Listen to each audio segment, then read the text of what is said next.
ziua, dragii mei!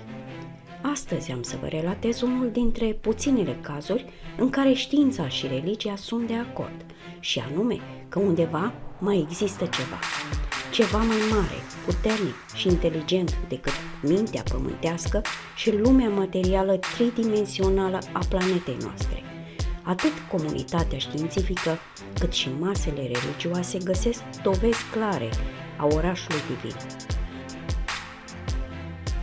În data de 26 decembrie 1994, spiritul Crăciunului a cucerit complet inimile a milioane de oameni din întreaga lume. Hubble a suferit o reparație la sistemul optic și a trimis o serie de imagini pe Pământ pentru a dovedi performanța sa impecabilă. Imaginile au fost încărcate direct pe serverul telescopului și au fost accesibile chiar și oamenilor obișnuiți. În această serie de fotografii s-a descoperit un adevărat miracol de Crăciun, un loc în spațiu inundat și care emitea o lumină nepământeană.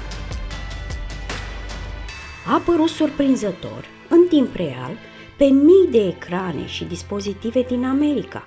A fost preluată accidental de telescopul spațial Hubble al lui NASA.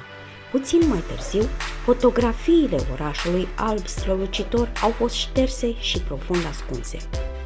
Dar norocoșii care au reușit să surprindă imaginile sunt convinși că acesta este orașul lui Dumnezeu, paradisul la care visează oamenii de pe tot globul de mii de ani. Orașul lui Dumnezeu, așa se numește fenomenul cosmic. NASA nu a reușit să interzică imediat accesul la site, iar fotografiile au devenit disponibile multor amatori, astronauți și oameni de știință din lume. Dar, puțin mai târziu, imaginile au fost descărcate de pe internet, iar agenția spațială a anunțat că pata albă strălucitoare văzută pe ele nu era altceva decât o simplă eroare optică. Cu toate acestea, Ken Wilson, profesor la Universitatea din Florida, face o analiză detaliată și cercetări suplimentare asupra personalului. O vedere interesantă se desfășoară în fața ochilor săi, o structură atipică care umple punctul luminos, care nu poate fi explicată științific. NASA a fost în frământări. A avut loc o întâlnire de urgență la care s-a luat decizia de a fotografia din nou misterioasa formațiune spațială în detaliu. Noile fotografii sunt mai mult decât uimitoare. Un uriaș oraș alb este surprins în ele, cu străzi drepte și figuri aranjate uniform, asemănătoare blocurilor dintr-un oraș fantastic. Lungimea sa este de câteva miliarde de kilometri, complet învăluită și emite lumină divină. Dimensiunea orașului care plutește în univers este de multe ori dimensiunea tuturor obiectelor spațiale cunoscute până acum, dar toate aceste informații intră adânc în fișierele clasificate ale NASA. Societatea este pe cale să fie de acord cu afirmațiile că orașul lui Dumnezeu este doar o eroare tehnică și că nu există așa ceva. După ce a apărut fotografia, mulți au susținut că este orașul lui Dumnezeu, locul în care se află acea energie rațională, nepământeană, în care oamenii lumii cred într-o formă sau alta și o numesc Dumnezeu. Acel spațiu pe care suntem obișnuiți să-l definim ca paradis și unde, după mulți, sufletele merg după ce călătoria lor pământească s-a încheiat.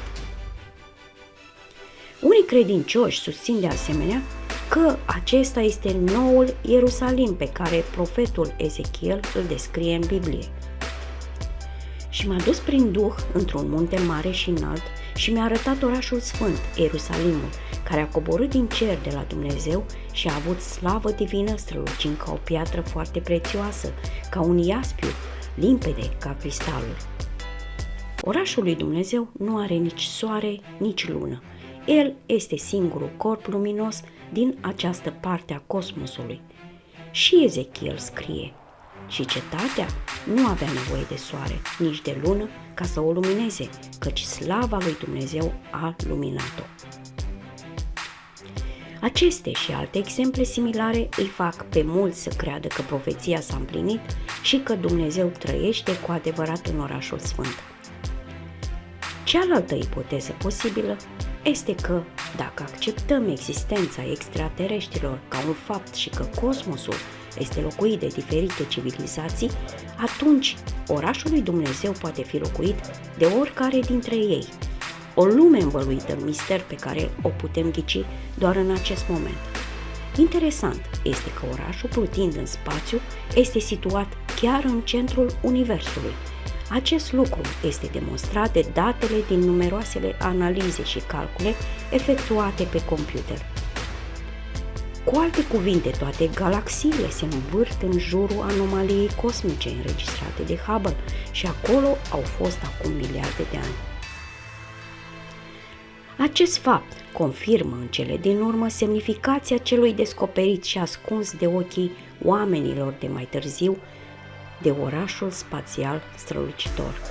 Și mai interesant este, totuși, motivul pentru care astăzi, decenii mai târziu, NASA neagă în continuare existența orașului lui Dumnezeu și refuză să declasifice fotografiile și informațiile pe care le are despre el.